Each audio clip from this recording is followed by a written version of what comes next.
Dober dan vsem v imenu Mestne galerije Ljubljana. Vas vse lepo pozdravljam in hkrati pozdravljam Tanjo Lažetič, avtorico razstave, pregledne razstave, ene od 4 razstav v letošnjem programu Mestne galerije. Tanjo večinoma verjetno poznate, pa vendar za en tak čist kratek uvod. Tanja je študirala arhitekturo, diplomirala leta 1994 v Ljubljani. Potem pa se je usmerila v umetniško fotografijo, video, performance, keramiko in tako naprej, knjige umetnice. In ustvarja pravzaprav hibridna dela, v katerih večinoma raziskuje teme povezane z žensko, teme povezane s spominom, časom, minevanjem. Morda Tanja kot referenco, pravkar si dobila priznanje, čeprav vem, na Trienalu Keramika Unikum v Ljubljani. Si tudi prejemnica Jakopičevega priznanja leta 2017, drugače pa so tvoja dela v javnih zbirkah Narodnega muzeja Slovenije, Moderne galerije, Mednarodnega grafičnega likovnega centra, Muzeja Lah. In pa pomembno je izpostaviti, da je zelo uspešna na področju knjige umetnice, tako da so njene knjige med drugim tudi del zbirk MoMA, Artist Book Collection, Tate Collection of Artist Book in Biblioteka Kandinsky v centru Pompidou v Parizu. Toliko za začetek. Tanja, naslov razstave je Laž. Tako da verjetno s tem vam dajemo že izhodišče, bo to tudi tema tega najinega pogovora. Tanja, v bistvu, koliko je zdaj na koncu, ko smo postavili razstavo skupaj, seveda jo razporedili po galeriji in tako naprej, ko gledaš svoje delo nazaj skozi to razstavo, koliko vidiš, da je Laž tu kot del imena, koliko je recimo postala ustvarjalna metoda, umetniška pozicija in koliko je v bistvu tudi tvoja osebna izkušnja? A je Laž lahko produktivna, je smiselna, je dovoljena, kdaj ni več prevara, ampak način, da se približamo nečemu resničnemu? Tukaj se mogoče malo navezujem tudi na to, ko praviš, da si kot otrok bila lažnivka. Bila lažnivka. Ker se pišem Lažetič in potem so moji otroci, ti si lažnivka, ne. In potem je moja mama rekla, da moram reči, da nisem zaradi tega, ker imam tak priimek, ker je bilo kar hecna zadeva, ker imam tak priimek in bi vsi takoj vedeli, da lažem. Tako da ne smem govoriti laž, ne. V resnici ne lažem, jaz ne lažem, tudi te male drobne laži, pač ne lažem. Ampak na tvoje vprašanje bom drugače. Zdajle, tako, ker postaviš eno tako razstavo, jaz lahko rečem, da sem delala 1 let. 1 let sem razmišljala o tem, ne. Sva šle skozi različne faze, pa to mislim, da lahko tudi o tem govoriva, ampak zdaj, ko je to zdaj postavljen, je tako, pač počutiš se prazno, pa po vsej teoriji, vedno, pa vsi ti povejo, pa sem že kdaj imela kakšno razstavo, pa vem, da se počutiš prazno, ampak to se zgodi se ti. In tako da, kar sem počela je to, da sem začela brati, berem. In potem sem tako Suzanne Sontag o fotografiji. Ne, to je pač ne, to je klasika, jaz nisem se, 20 let je nisem odprla, takrat, ko spomnim se, takrat, ko sem brala, to je bilo res pomembno. Odprem prvi stavek. Prvi stavek, ker jo imam v srbo-hrvaščini, pač drugače bi jo prebrala ta stavek, ampak gre približno tako, da vse od Platona se sprašujemo, kakšno vlogo ima resnica, oziroma se sprašujemo o resnici. In skratka, od Platona naprej se ni, od Platona naprej se nismo nehali spraševati, kaj je resnica. In to se mi zdi izvrstno, edini pravilni bi lahko rekel, uvodni stavek knjige, ki govori o fotografiji. To je problem fotografije. A je res to gor? Ne? Zdaj, tudi tak, sem v tem pogovoru od spodaj, sem jaz vzela ta stavek, ki govori isto tako o Platonovi jami, zdaj pa samo da razložim, kaj je ta Platonova jama. To je, Platon je napisal alegorijo, pogovarja se Sokrat in njegov brat. Pogovarjate se o ljudeh, ki so se rodili v jami in takoj, ko so se rodili, so jih zavezali, to so sužnji, skratka, živijo v jami in nikoli niso pogledali ven. In oni, ljudje v zuniji jame živijo, imajo ogenj in ta ogenj dela senco. In zdaj te sužnji noter, te ljudje, ki pač privezani gledajo, vidijo te sence in za njih je realni svet, zunij so te sence. Ne? Oni si ne predstavljajo, da je lahko tam druge nekaj drugega, kot so te sence. Ne? In zdaj, kaj s tem potem zgodba gre pa, oziroma alegorija gre pač naprej, da en od teh sužnjev se odloči, da bo, oziroma ga spustijo, kako skratka gre ven pogledati in ker se v življenju ni gledal, gre ven in takrat, ko pride ven, oslepi, zato ker ga je zaslepila ga je svetloba, skratka je oslepel, prišel je nazaj k svoji skupini in je rekel, zunaj oslepiš, ni nič, pač ne jed ven, ne. In ostanejo naprej v jami in gledajo te sence in se sprašujejo, kaj je res. In če govorimo o fotografiji, to je pravilno, ne? To je pomembno vprašanje, kaj je resnica.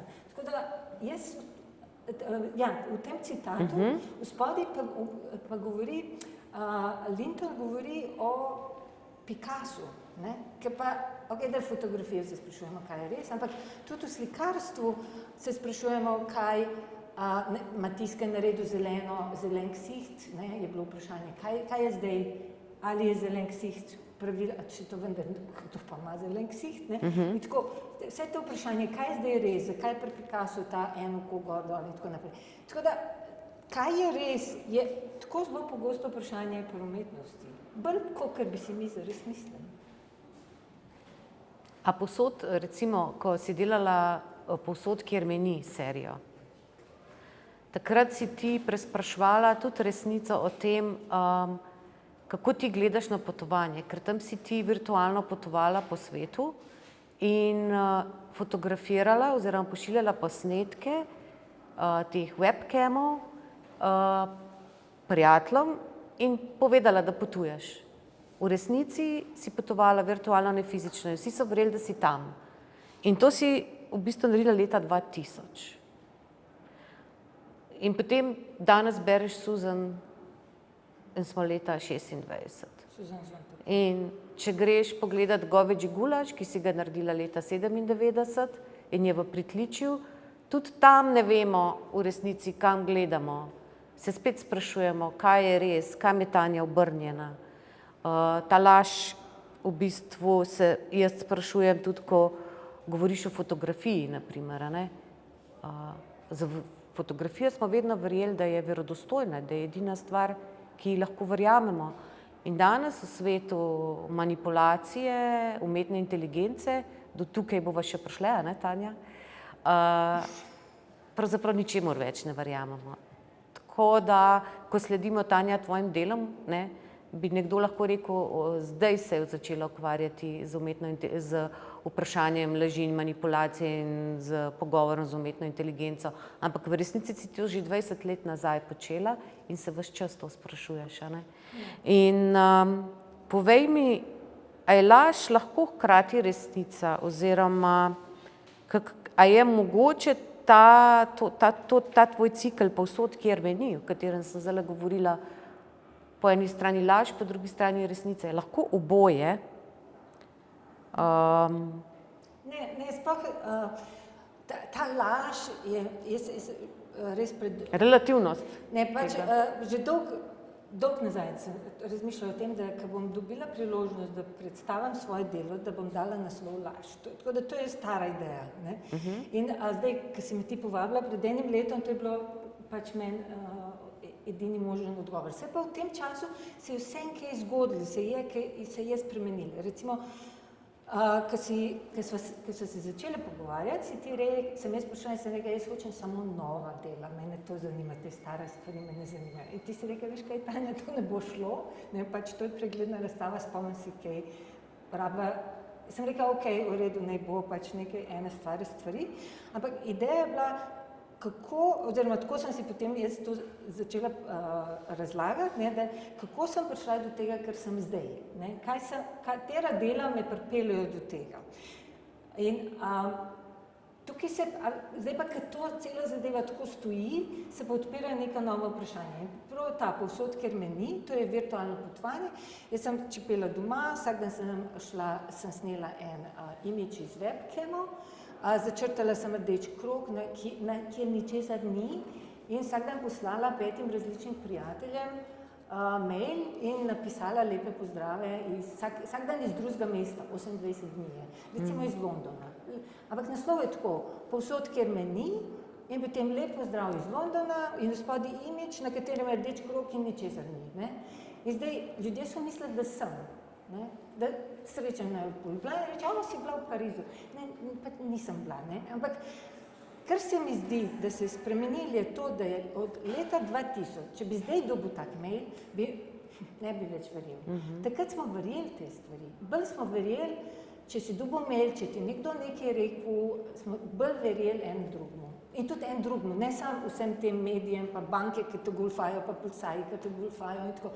In se mi zdi, da se je čas spremenil v tem času. Da ne gre samo za resnico, laž, sicer so to neke besede, s katerimi lažje operiramo, ampak da gre za upanje.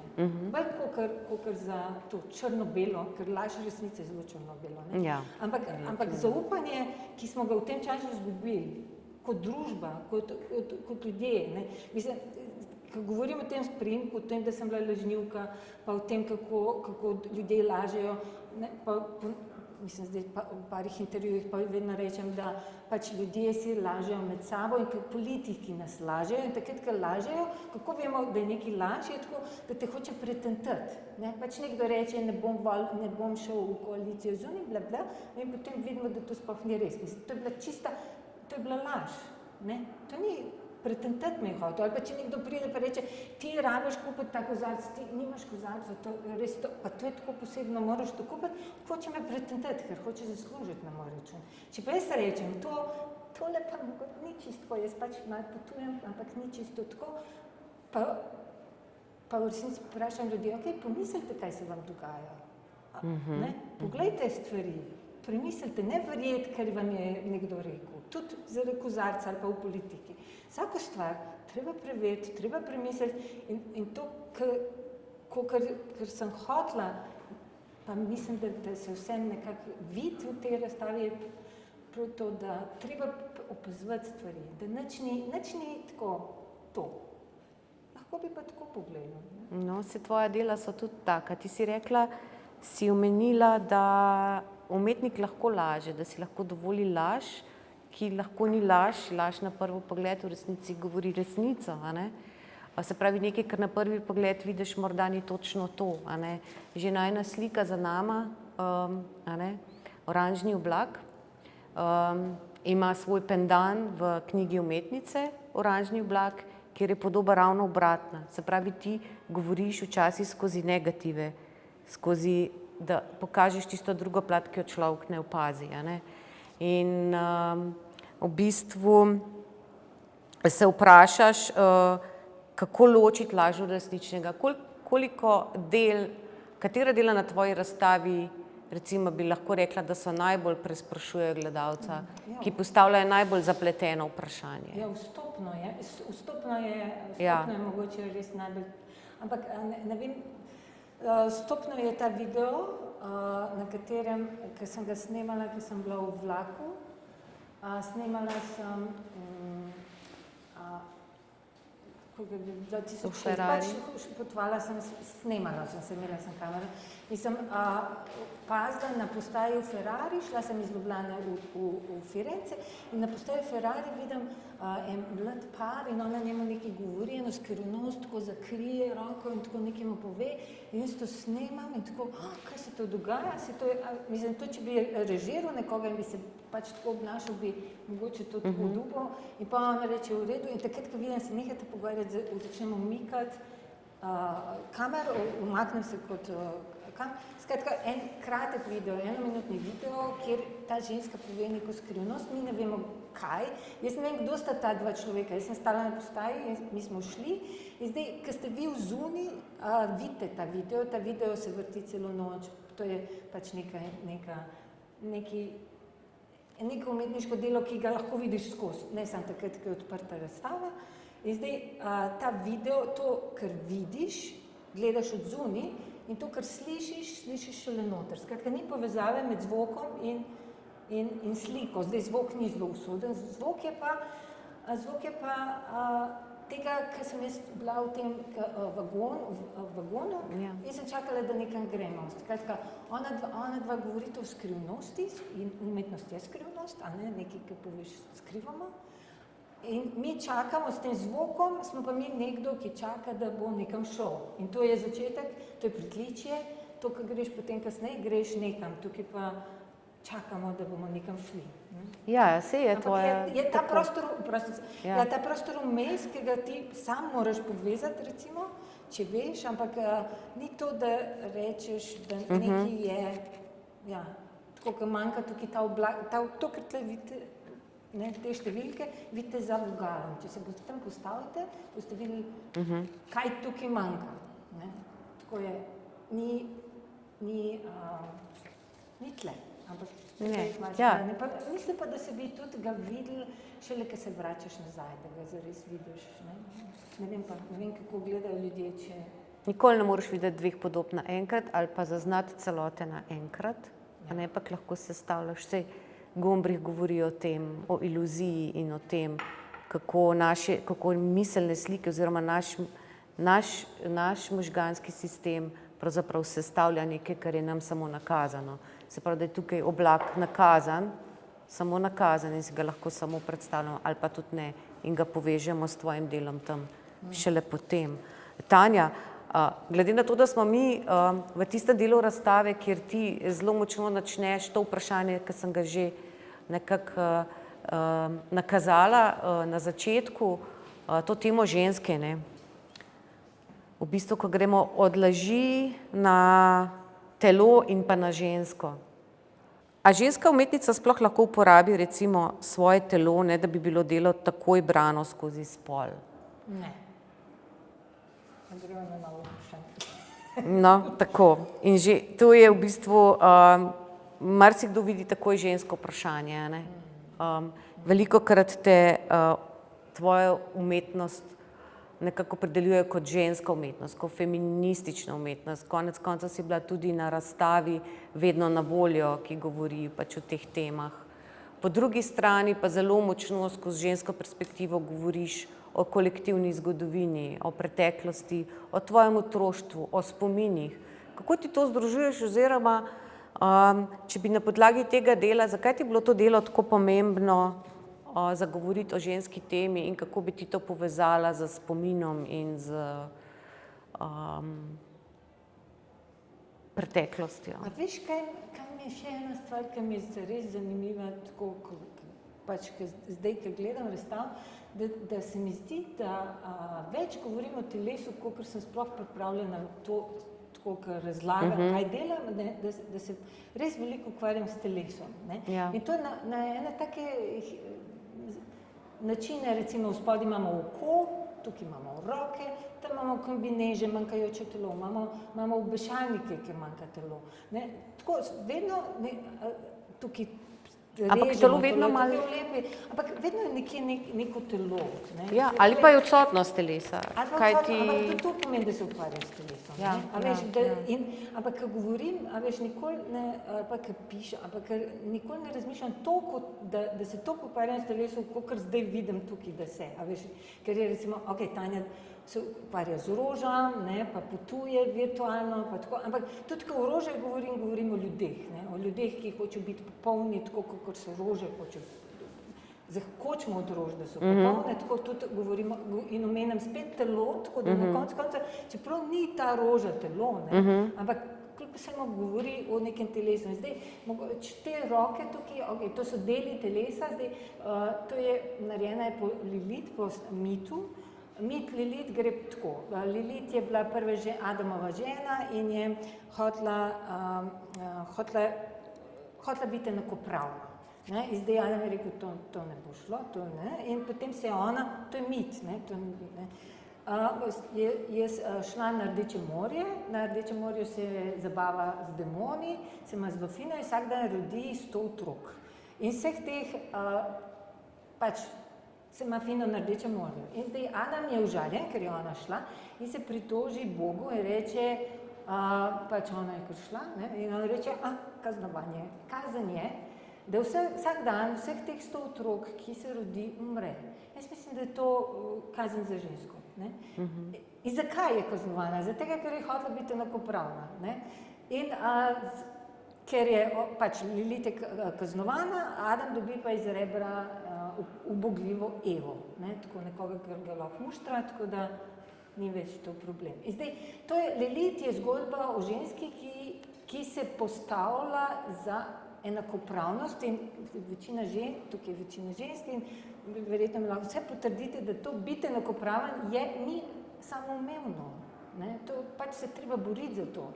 In kazen, sledi kazen, na kakršenkoli že obliki, tukaj pač zelo radikalno, ne 100 otrok, ne, ampak ta zgodba tega, da postaviti se za enakopravnost, zato ker ti misliš, da je prav, zato ker nočeš se upogniti in nočeš sprejemati vseh pravil družbe, ki ne sprejemajo enakopravnost žensk. To se mi zdela zgodba, ki pač moram povedati. Je v telesu, ne? Mislim, je o enakopravnosti, v nekih željah. In tukaj si uporabila tudi otroške rokice, deklice, a ne? In v bistvu si s tem zadevo naredila še bolj neposredno.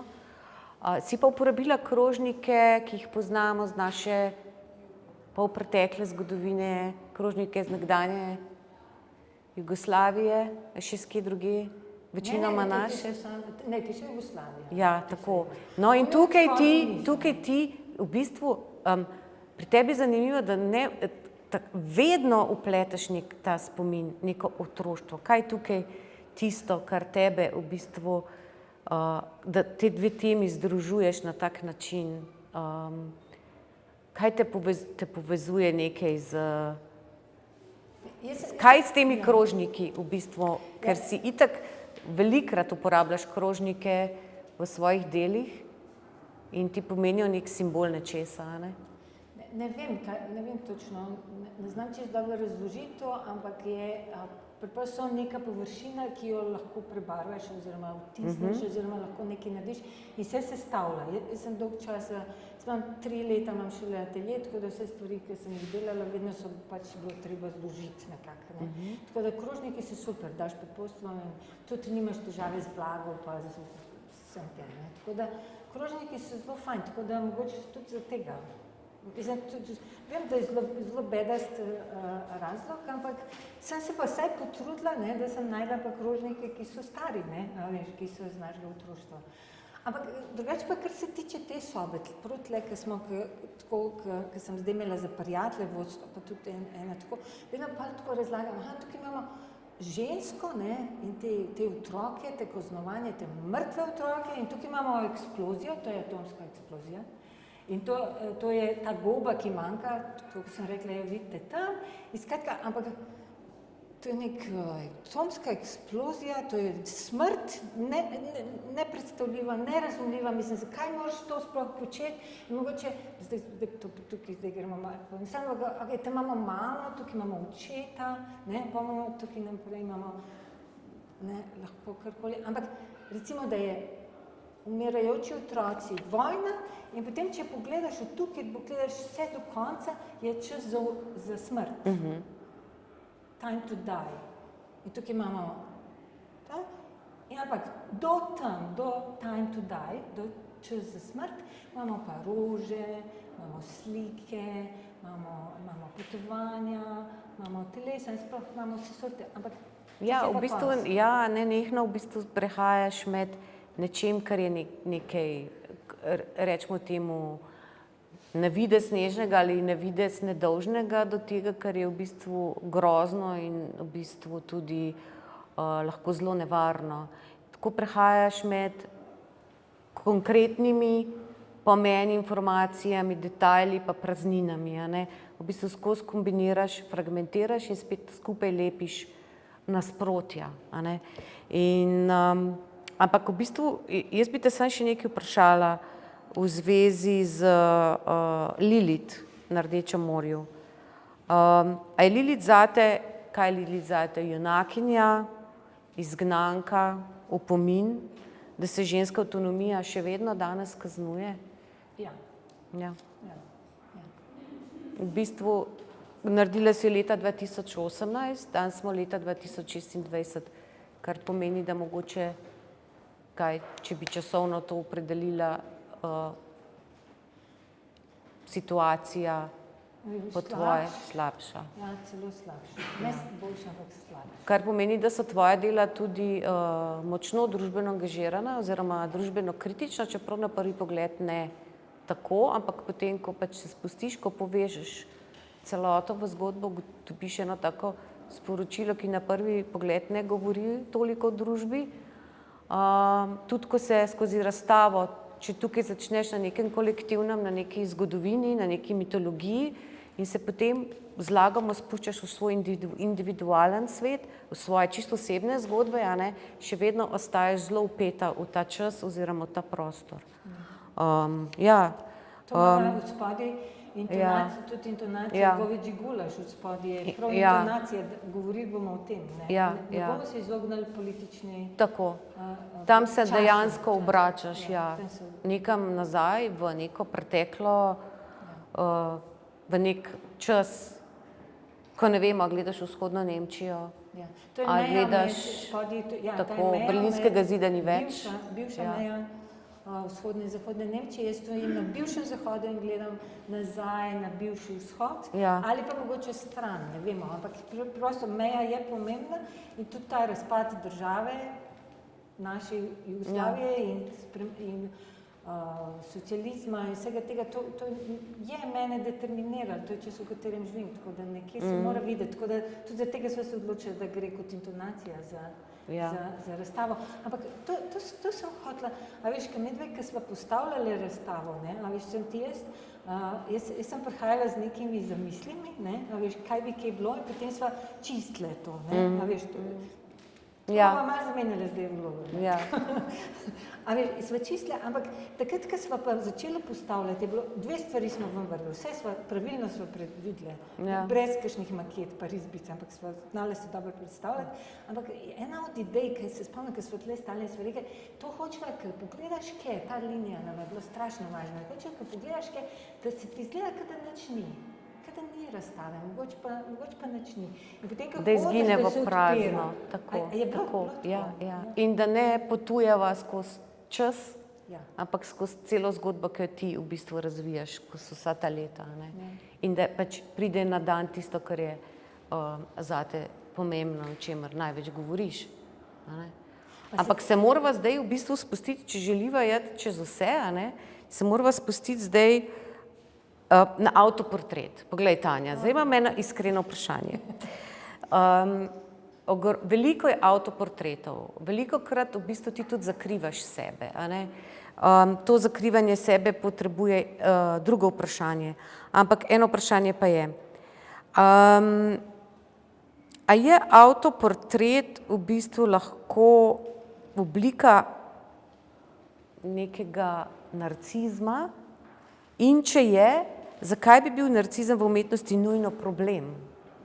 Ne narcizma tako, v smislu tega, da se ukvarjaš z zemljevidom svoje zgodovine skozi svoj obraz.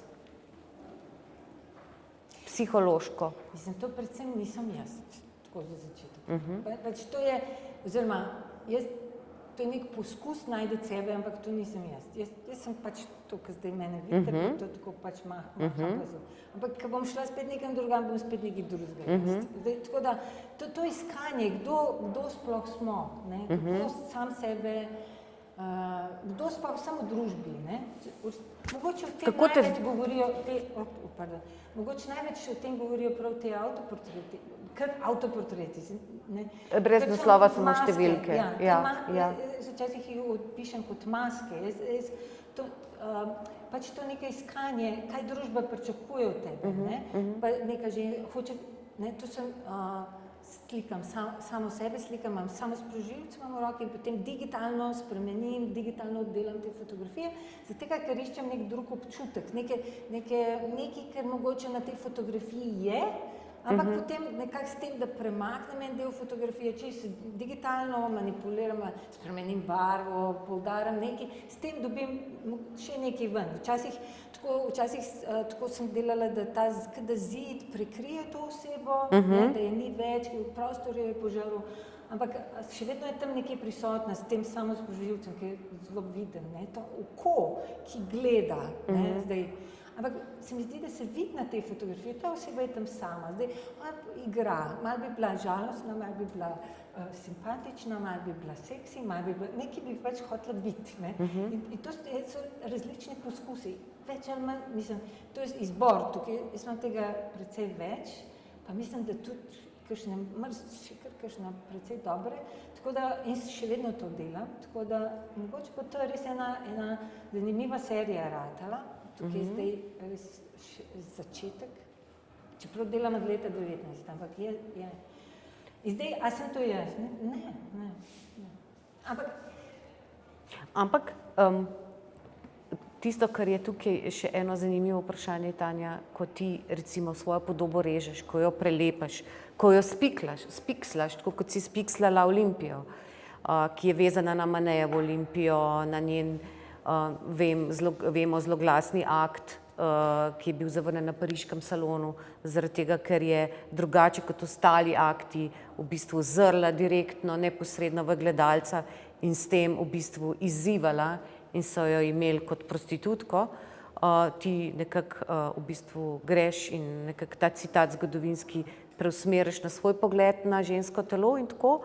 In ko ti svojo podobo obravnavaš, se mi zdi, da šele tisti tvoj način, kako ti to obdeluješ, je tvoj avtoportret. Ne podoba sama, ampak tisto vse, kar ti z njim počneš. Ampak vprašanje, tukaj vedno je umetnost povezana z neko osebno izkušnjo, z nekimi konkretnimi dogodki v življenju. Nikdar nič ne nastane brez nekega razloga. Vsi vemo, da ti si bila oziroma si občasno še uspešna manekenka in si se znašla v svetu mode v Milanu kot mlado dekle in izkusila v bistvu odnos tega sveta mode do mladih žensk, do deklet, do telesa. Se ti je takrat začela ta stvar graditi? Je ta izkušnja kaj vplivala? Seveda je, tako kot se rekel. Oziroma ne, ali je, kako je, kako si ti doživela? Ti si rekla, nič ni brez razloga, a veš, tako vse se zgodi z razlogom. Se mi zdi tako, a veš, umetnostna zgodovinarca, a veš, ki bo izumila razlog, če ga ne bo najdla. Ja. A bo, ne? Ja, ne vem. Malo te hecam. Ne, mislim, je razlog, oziroma najde se zgodba, ampak ta zgodba se potem spremeni. Spremeni se na ta način, da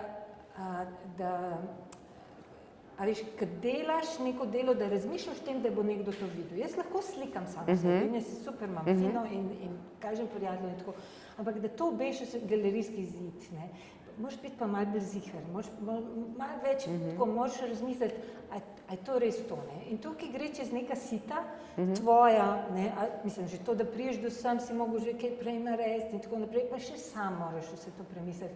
Tako da, seveda tam nekaj, kar sem rekla, da sem iskala neke občutke, da je to je neka izkušnja, ki jo jaz imam, da lahko govorim o nekih občutkih, o nekih željah, o nekih tesnobi, osamljenosti in potem to poskušam najti v teh imidžih. Ampak vendarle so konkretni dogodki v tvojem življenju zelo jasno reflektirajo, recimo, če greš ti na knjige umetnice, na Goveđi gulaš, vedno.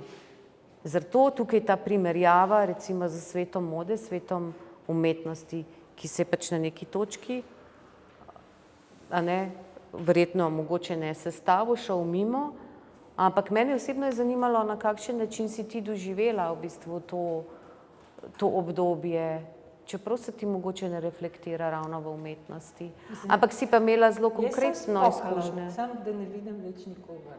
Ja. A veš, to je že dost. To je že dost. Pač nočem več imeti opravka nič s tem. Ja. Ampak ne vem, kdo bi, mislim, obstajajo ljudje, ki pač živijo to in pač imajo, ampak ni bilo za mene. To pač ni bilo. Jaz imam zelo tenko kožo, jaz ne moram isto. Ko smo že omenjali krompirjev list, oziroma konkretne dogodke, a ne? Če se zdaj mogoče premaknemo majčkeno kako bi rekla temu, k nekim temam, ki so povezane z recimo življenjem, ko se izteče, z nečem, kar rani, nekaj, kar prizadene, ker tudi nekaj tega imaš v svojih delih, a ne? Tudi manipulacije, ki se dogajajo v družbi, ki potem ranijo človeka oziroma ranijo posameznika. Veliko imaš v svojih delih šivov, niti, lepilnih trakov, rezov, razpok, v bistvu na nek način tvoja dela razpadajo, po drugi strani jih zopet sestavljaš v nove celote, a ne? Ali je ta prikaz nepopolnosti sveta, se mi zdi, da prihaja iz tebe ven, iz teh fragmentov, z vsega tega, kar je iz koščkov, a ne? Kaj te bolj zanima, recimo, rana ali brazgotina? Ker pač včasih, ko ti zarežeš, je kot neke vrste rana, mogoče mi to narobe beremo, mogoče nam to lahko drugače razložiš. Na primer, tudi Krompirjev list, knjiga umetnice, ki je nastala leta 2008 in je reprint te knjige tudi zgoraj v zadnji sobi, je nastal na podlagi tvoje življenjske izkušnje z mamo in njeno boleznijo, a ne. Krompirjev list je v bistvu, ko si zbirala potem in lepila in je nastala ta knjiga. Mogoče nam lahko malo poveš, kaj za tebe pomeni rez, šiv, lepilni trak, mogoče v povezavi s to knjigo ali pa s čim drugim? Ja, mogoče prav vse v teh knjigah, ne. Jaz sem knjige začela delati zato, ker se mi zdelo, da pač imam neke zamisli, ampak nisem vedela, kako sploh to narediti. Zdaj, narediti fotografije, najti zid, najti galerijo, kjer to razstaviš, to ni tako zelo enostavno. Zdaj, kako sploh to, ampak je bilo neka želja nekaj narediti in potem se mi zdelo, da lahko s knjigam to rešim, ne. In zame, zaradi tega ne imenujem, mladi ljudje dostikrat rečejo zini, ne, obstaja čisto lep izraz knjige umetnike, artist book, ni glih najbolj posrečen, ampak govori, da gre za umetniško delo, da torej to ni katalog, to je knjiga, ki je kot razstavni prostor, pač umetniško delo je. Način, kako je knjiga, iz česa je narejena, kakšen vrste papir, kakšen format, kakšne fotografije so noter, ali je samo tekst, ali karkoli, je čisto odločitev umetnika, ne.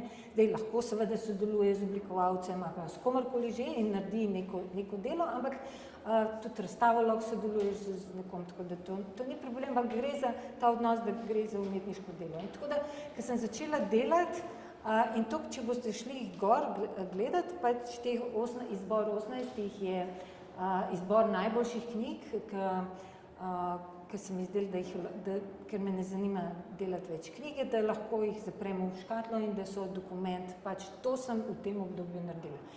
In zdaj, če pa boste gledali, kako je postavljene so na piedestal, zaradi tega, ker so umetniško delo, ne, to je bila ideja in so rdeča škatla je to, kjer je teh 18, piedestali so rdeči, zaradi tega, ker to so knjige, ki pašejo kaj noter. In zdaj, prvih 4 so ročno narejene in ki jih boste gledali, ena je tako, ko se odpre, tako pa ti zaradi tega, ker tako jo začneš obračati, lahko zveš učenke. Ena se raztegne v leporeto, se mi zdi se reče, pač v en trak se raztegne, druga, ena je zrezana pa zašita, No, vidiš, daj v tej vej, zdaj ena je sklipsnana, ti si jagoda, ampak ta je sklipsnana in to so 4, in to so različni načini, kako spneš fotke. Pač imaš toliko in toliko fotk, rad bi povedal to in to, daš naslov, skup sneš in potem je to lahko tudi knjiga. Zdaj na kakšen način. In zdaj, ta Krompirjev list je o vrtu moje mame, moja mama je imela raka, ni šla dosti zgodaj zdravniku in pač jaz sem takrat, ko je ona umirala, je rasel na mojem vrtu krompir In se mi je zdelo, ona pa nikoli ni imela krompirja, ker je rekla, da to pa preveč zavzame prostora in tako, ampak krompirjevi listi so strupeni, ampak po krompirjevih listih veš, kaj je narobe.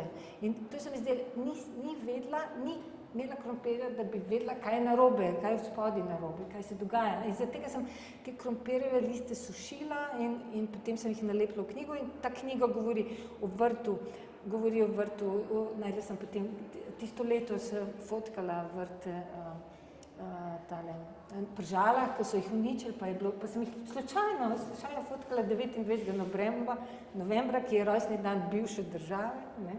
Ampak je bil vrt, pa potem ga ni bilo, pa potem kateri vrtički so vsi šli, pač v nekih vrtovih, pa tudi vrtovi v vojni in tako. In potem na koncu napišem, da kaj vse naštejem, kaj vse moja mama imela razen krompirja, tega ni imela. In to je knjiga posvečena moja mami, Ampak ja, neko razpadanje si ti shranila in ga ponovno sestavlja, v bistvu veliko uporabljaš te lepilne trakove, pa te šive tudi, če se premakneva še v Olimpiji in tako naprej, ne? In v bistvu na nov konstruiraš stvari. Drugače pa zdaj, ko sva že zašle k knjigi, ne? Pri knjigah si ti rekla, da je to zate v bistvu zelo zanimivo, zato ker sama lahko v bistvu popolnoma sama konstruiraš tudi lastno zgodovino v končni fazi, a ne? In je tudi diseminacija te knjige je dosti praktična. In v bistvu tukaj je tudi cela tvoja zgodovina, ker si ti v bistvu samo sebe tudi na nek način samo zgodovinila. In kaj sva rekla v bistvu potem, da je to neka razstava v razstavi, ne, v resnici. Kakšen je pa v bistvu, kakšna je zate razlika med reprintom pa originalom, zdaj, ker ljudje ga reprinte, ne? Najprej imam da jaz sploh nisem hotela, da so knjige, tako da hvala Barbara, ki me je prepričala, da knjige morajo biti. In takrat to tvoje ker sem razmišljala tako, valjda seveda, to sem naredila v knjigah, moram pokazati. In takrat sem se odločila, da jih dam v rdečo škatlo. Namesto malo manj, Tako da hvala Barbara za tega, zelo si priporila se me v to, da sem razmišljala, kaj narediti z njim in bi jih dala v rdečo škatlo, ne. In bi se malo zgubila. Jaz se opravičujem, Tanja, ker imava še 10 minut, pa morava iti na ChatGPT, ampak tele knjige dejva še samo malo. Sam sem pozabila vprašanje, ki sem se Zakaj je med reprinti in originali? To sva... To ni sploh. Ne. To rdeča škatla je pomembna, zato ker jih je, samo 10 jih je, ker je ena knjiga je v samo 10 izvodih in jih ne more biti več. In zdaj jaz upam, da bo en muzej en dan kupil to rdečo škatlo in bo pa 10 muzejev, da bo kupil rdečo škatlo in da bojo imeli vse te knjige. Te, ki so pa ugledni izvodi, se mi je pa zdelo vse lepo, da pa več muzej to ima in to ima lahko v vitrini in to je pač nek dokument, ne, za umetnostne zgodovine in potem imaš rokavičke in se to gledaš, ampak hotela sem, da ljudje, ki pridejo na razstavo, to tudi vidijo, ne, in zaradi tega so narejene te exhibition copies, razstavni izvodi, kjer ljudje lahko pogledajo, kako ta knjiga izgleda in to se mi zdi pravilno, da je tako. Razen treh, ki pač bi seveda bi lahko gledali, ampak bi nekdo mogel biti zraven za tega, ker so malo avtorski. Tanja, toliko sva povedali o knjigah, a lahko samo čisto na kratko slikarstvo, fotografije, rože. Marko Jenko je zelo lepo, če bom našla, Marko Jenko je zelo lepo napisal v eni knjigi, kjer je bila fotoknjigi rože. In napisal, na rože, v bistvu rože so nek tak, rečemo danes malo banalen motiv, ne, na njih gledamo malo tako včasih podcenjujoče, ko se pojavijo, ali pa tudi ne, čisto odvisno. Nanje se lahko odzovemo na različne načine in si je težko predstavljati, da bo ob banalnosti in sveti preproščini motiva pretežna reakcija pač enako banalna. Pa vendar gre pri Tanji za več kot očitno umetnost. Zdaj, ne, on je to pač zelo lepo, zelo pač povedal svoje mnenje. Jaz te sprašujem o seriji Rože iz leta 2019. To je fotoserija. Ali je popolna roža podoba istega pritiska, kot ga v bistvu družba izvaja nad ženskim telesom? Tukaj tam spet spomnila na tvojo osebno izkušnjo z Milana, pač lej. Lahko tako gledam, ampak jaz sem hotela narediti serijo fotografij rož tako prepoznavno. Pa, bomo videli. Meni se zdi, da ljudje, ki vidijo tako rožo, da reče, aha, to je pa Tanja, tako da to mogoče mi je rata, ne vem, ampak to sem hotela. In tako da sem se pač, če hočeš to, moraš se nekje zamejiti. Recimo, Irving Penn je naredil neko serijo, kjer je slikal samo rože, ki jih je pustil, da so se posušile in tako, in je pač iz tega delal neko serijo. In zdaj, če vidim to serijo, jaz vem točno, kdaj je Mapplethorpove rože tudi takoj prepoznaš, ne, a rakijeve sploh, ne. A veš, zdaj, a lahko naredim kaj takega, da, ne, in Okifine rože tudi, ne? Okife tudi. A veš, en cvet, vedno je en cvet, kot da bi šlo za portret, in ta portret in te barve in kontrasti so pač spremenjeni in ta roža je vedno perfektna. Nikoli nič sivega, nikoli nič tako izgleda, da sem jaz imela v studiu rožo, prišla, vsak dan je bolj cvetela iz popka, to je bilo tako lepo, nikoli nisem vedela, kaj bom najdla tam, in potem je bilo tako, se odpira, pa pridem en dan in je siva, oziroma rjava, ne, začne gniti, stara se, smeti, konc. Ne, to pač, ja, tvoja roža je, moraš ti zdaj biti malo rjava in siva. Tvoja roža je nosilen element tega festivala Art Taste, ne? Ne, so drugi. Mislim, da je nosilna tvoja. Ne? Mislim, da sem opazila, mislim, da je tvoja. No ja, bova. Nisem hodila sem samo to perfekcijo, in to spet je telo, ja. Je telo, ne? V bistvu vse skozi je telo. Tudi tam, kjer imaš ti slike in kombineže, ni telesa, ampak je serija manjkajoče telo. Se pravi, skozi ta odsotnost, ne, o kateri sva govorili. Ker ta serija čisto na koncu, ker so pa te plastične rože, to pa Dejan pravi, da vedno, ko pride kje, poje nek komad, ne vem, nekaj od rollingov, ki pa rečem, približno tako nosil, tem bom rože na grob. Tako prav, vedno, ko pride kje, mu je tako, ko bi te plastične rože. In ker je tisto delo, se imenuje Čez za smrt, je verjetno kar pravilno. Čez za smrt, kjer spet manjkajo soobešalniki, manjkajo telesa. A ti, tukaj sem si vprašanje zapisala, ali ti gledalcev zaupaš, da bo manjkajoče dele sestavil sam? Ja. Ali te zanima prav to, da jih morda ne more, ali pa jih ne bo? Ne, pa pošel mem, pa bo najde mogoče kaj drugega. Ali pa bo naknadno potem pomislil? Ne vem. Ja. Ampak ne, lahko sestavi, ne, če vidi recimo te platno oblečeno kombineže, ne, vse ni telesa, ne, ampak mi ga vidimo, na nek način se nam zdi, da je, ne. Tako, ko se pogovarjam z ljudmi, ker to so 3 kombineže, srednje od moje babice, jaz veš, kako pač je babica, ne. Ta črna je iz New Yorka, ta pink je iz Pariza, tako da jaz tako, ko vidim to pink in ta platno oblečeno, meni se zdi, da bi si lahko predstavljala, kakšna gospa je to nosila, ne. Tako da, čeprav ni nobene poteze, čeprav ni nič narisan, si mi znamo predstavljati, kako je izgledalo to telo. Ne vidimo samo kombineže. Ko se midve zdaj pogovarjava, ko se skupaj s publiko razvijamo tele misli, še potem, ko bomo končali midve pogovor, bo še čas za nekaj vprašanj. Tako kot se midve pogovarjava, ne? Ta diskurzivnost, te pogovori so tebi zelo naravni in v bistvu so tudi včasih del tvoje prakse. Se pravi, diskurzivni projekti. In tukaj prehajava na zadnje vprašanje, ki je vezano na umetno inteligenco. Ti si leta 2006 izvedla v bistvu dogodek oziroma diskurzivni projekt v galeriji Pa74, Dialogi v kuhinji 1. In tam si imela v bistvu ravno takole mizico in povabili si nekaj kolegov in ste se pogovarjali o temi, ki je tebe zanimala, in sicer o statusu umetnice, o tebi. Ti si imela vprašanje, kako boš ti v bistvu, ali je smiselno, da nadaljuješ svojo umetniško kariero, kako preživeti kot umetnica v tem v bistvu svetu, a je smiselno nadaljevati, ker ti je v bistvu začela zgodba materinstva, a ne?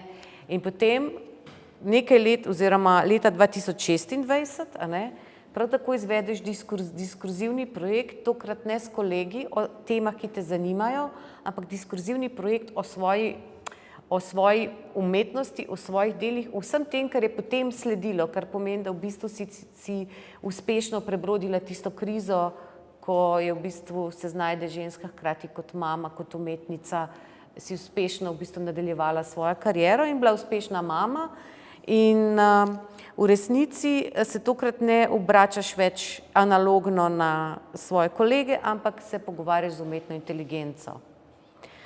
To se mi zdi zelo zanimivo, ker vidim, ko sva se pogovarjala, te je umetna inteligenca na nekem momentu zelo zabavala, potem te je začela jeziti, potem sva se začeli nad njo zgražati. Vemo, da imamo več vrst te umetne inteligence, več okolij, več orodij. ChatGPT je sigurno najbolj tak prilizovalski tip, ki ti ugodi in odgovori na tvoje vprašanja vedno tako, da ti je všeč.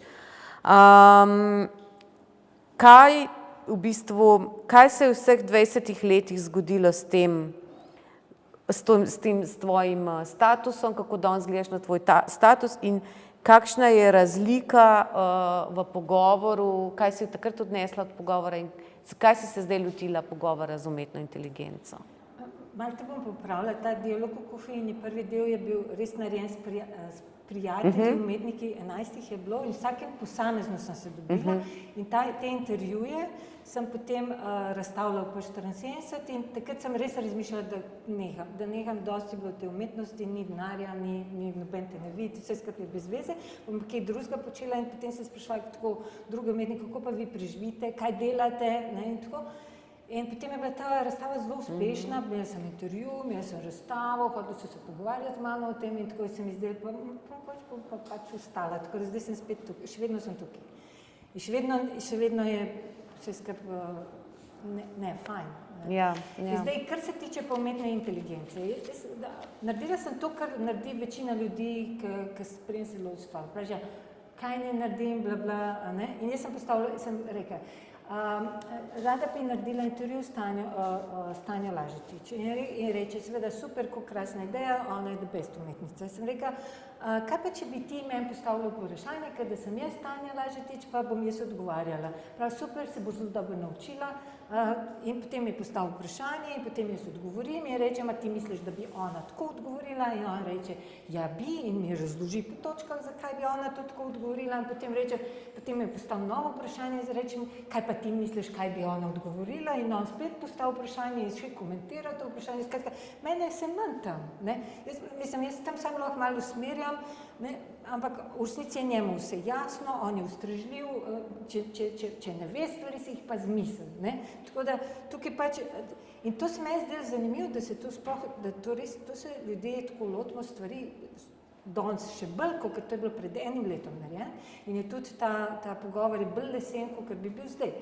Zdaj, jaz sem uvod, ko sem napisala, jaz sem hotela, da je on moja senca, da, ne, senca sem postala jaz. Ne, mene več ni bilo, on je bil čisto zadovoljen sam s tem, kaj je govoril o tem, kaj Tanja Lažetič dela sploh, ne. In ljudem se zdi zabavno, tudi meni se zdi to zabavno, kako je zabavno, ampak pa zdaj, jaz ne vem, mene te stvari najdejo, zgleda, problem okolja, v zastrupljenem vodo, porabi elektrike toliko, mislim, čisto noro, kaj se tukaj dogaja. Povzroča strašen hrup vse te data centri. Zida se jih kar nori, nobenih regulativov, to okoljsko izjemno sporno. Potem, kaj se dogaja? Ljudje sprašujejo, kaj nekatero kravato ne danes zjutraj oblečem. Ne da se mi kuhati, to je res, ne da se mi kuhati grah, kako naj skuham, kaj naj naredim.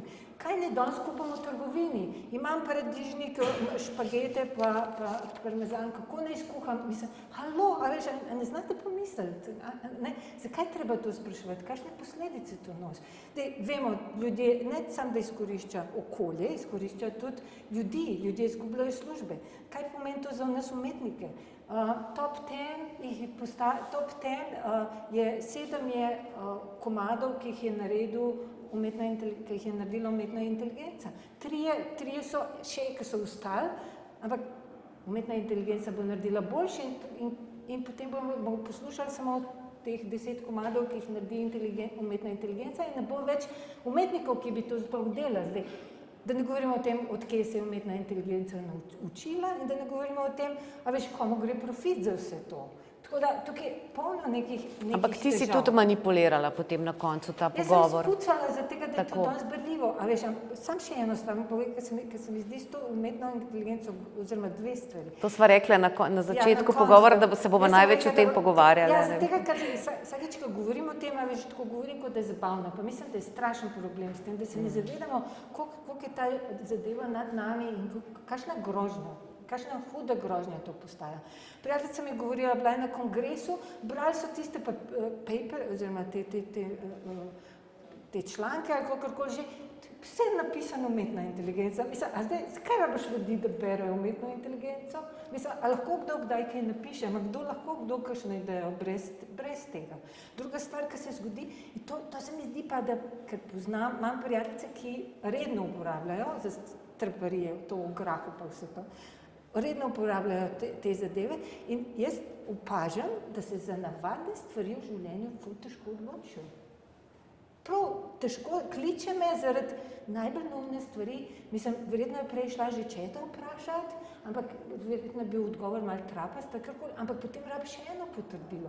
Mislim, se mi zdi, da prav postaja, da te psihoze, ki se dogajajo s tem, da v resnici rabiš vsakič potrdilo za vsako stvar, ne, a sem zdaj prav naredila tako, kaj pa če nisem, mogoče pa nisem pravilno vejce postavila, so what, a veš, mislim, ti si človek, ti delaš napake in moraš delati napake, tako da jaz sem zelo proti tem, čeprav sem to naredila, jaz sem hotela govoriti o tem, kritično govoriti o tem, ampak ne vem, kada me je spodletel, ali pa je tak čas, da so ljudje totalno navdušeni nad tem, tako da, kakor govorim o tem, me tako gledam, ne si v redu, ampak vseeno so neke koristne stvari. Ja, so, ampak za grah, pa kravate, pa špicarijo, ne. Ta pogovor z umetno inteligenco na voljo, ga lahko preberemo na razstavi, bo pa objavljen tudi v katalogu. Še eno stvar, ja, prosti. To pa je zelo pomembno. Kaj smo naredili pri tem, jaz sem ta tekst, ta intervju, smo rekli, da bo šel v katalog.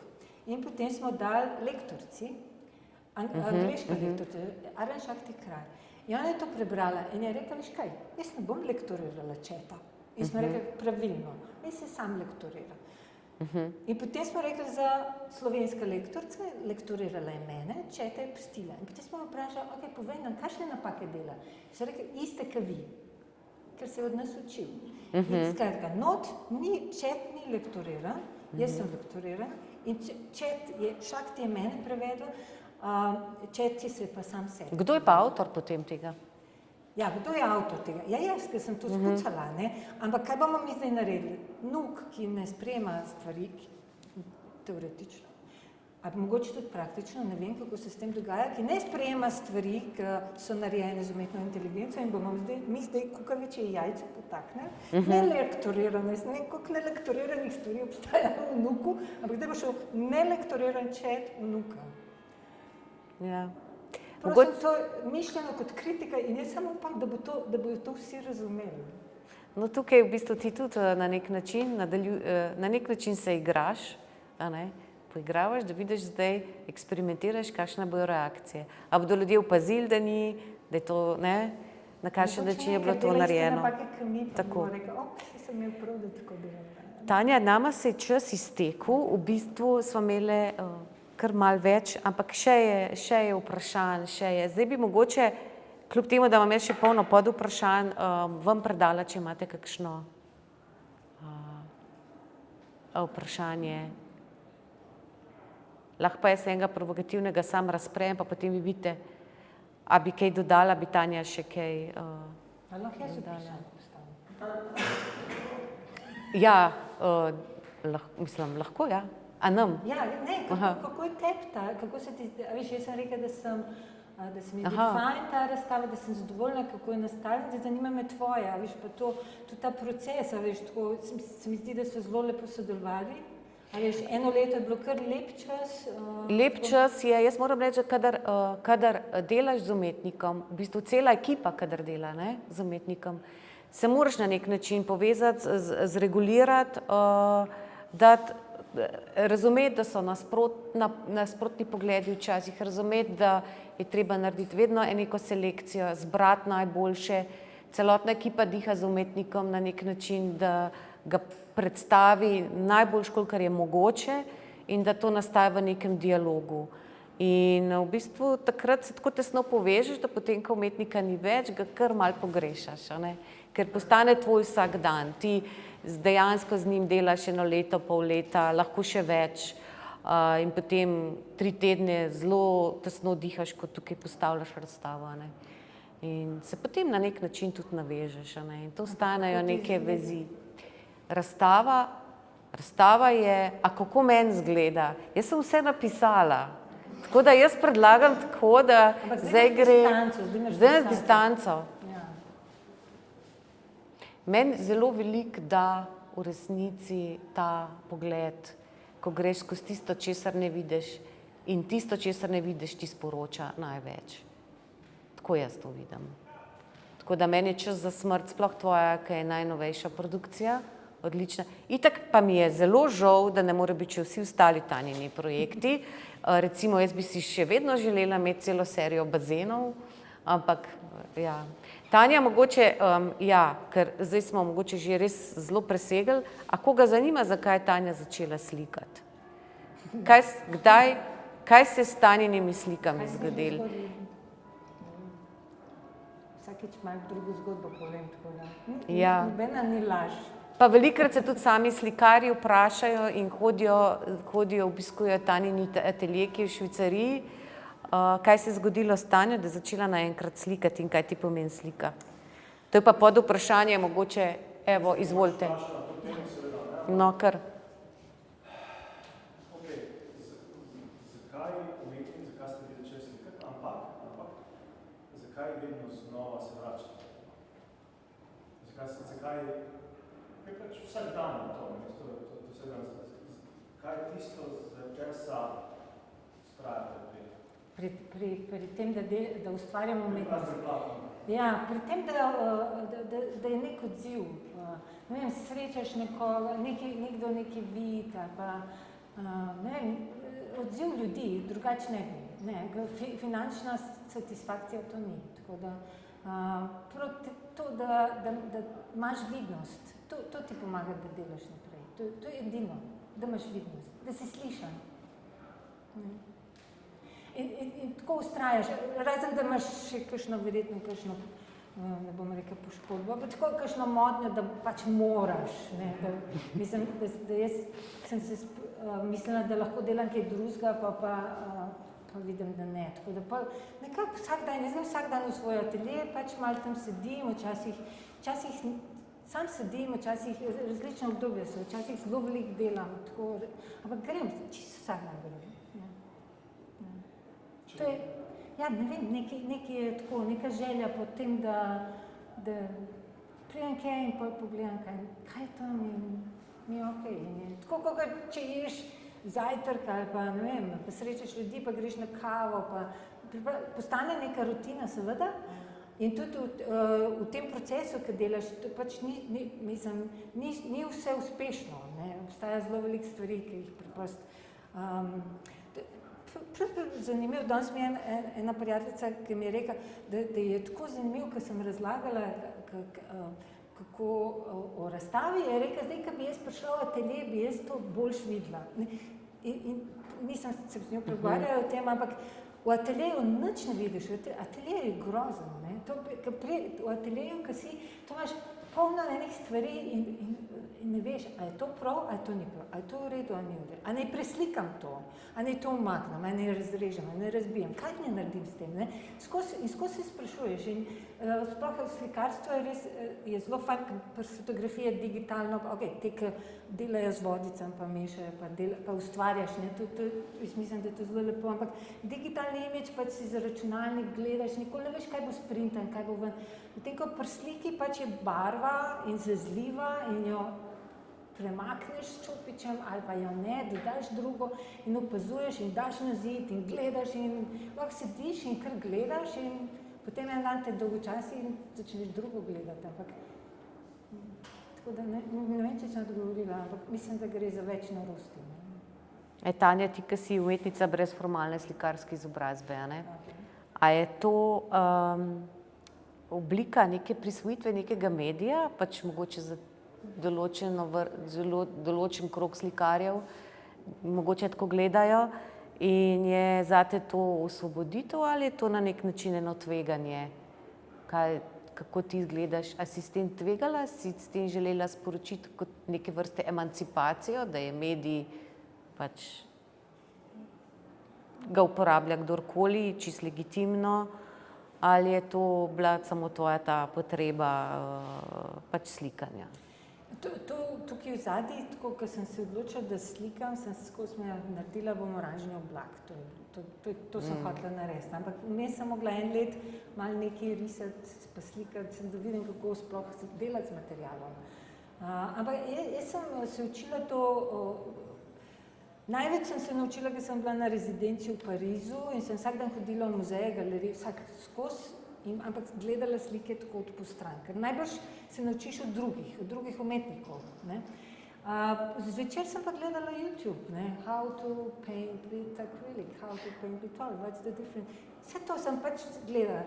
In potem, ko sem prišla v Švicarijo nazaj, Siko je moj sosed, sem šla Siko, če kaj nisem vedela, Siko je dobro človek, pa pač mi pove, vse mi je razložil ene stvari in tako, ampak mi je bilo pa zanimivo, zato ker on pa res celo življenje slika in potem en dan prijem in tam kako tisti ven vleče nekaj, pa reče, pa zakaj nimaš pa tega orodja, pa kakšno orodje, pa mu prinesem, ker jaz sem videla to na YouTubeu, da se to tako dela. On je to, kar se je naučil takrat, v resnici ne išče to, seveda dela drugače, ampak znotraj tega medija, ampak to, koliko zares velika sprememba je bilo, da se lotiš enega drugega medija, pa koliko vse se moraš naučiti, pa tako, ne vem, mislim, da je malo bilo mogoče ena provokacija. Včasih, ko razlagam tukaj na tej zidu, ko ste pa šli pogledati, so ene od prvih slik, so te dve, ki sta tako v vogalu postavljene. Te dve, meni sta zelo pomembne, zato ker dala sem barvo na to platno in pustila, da to teče dol in to je bilo tako lepo gledati, ker naj vidiš to slikico in se kar dogaja potem tako, kje sem jaz? Ves material se dogaja, se vse, ampak kje sem jaz? In potem sem dala ta selotejp, pa lepilni trak sem dala počez in sem umaknila barvo. In takrat, ko sem umaknila to barvo, sem naredila črto. In sem rekla, aha, to je moja črta. Ne, da vzameš barvo in daš gor s čopičem, te daš gor, ampak to, da jo umaknem, to je ta moja gesta in to je ta moja črta in to je to. To je bil moj res in to je moja poteza. Lepa misel. Tanja, mogoče, evo, ja, kar. Ne, kar. Ne, kar. A je bilo še eno vprašanje? Jaz mislim, da si tako zelo lepo nekako zaokrožila cel pogovor s to mislijo. Pogovor lahko zdaj neformalno nadaljujemo. Drugače pa Tanja, zelo hvala. Razstava je še do konca avgusta, zdajle gre v tisk knjiga, tako da evo, vabljeni zdaj na ogled razstave in pa da še kaj vprašate Tanjo. Hvala. Hvala, Tanja. Najlepša hvala tebi za vabilo.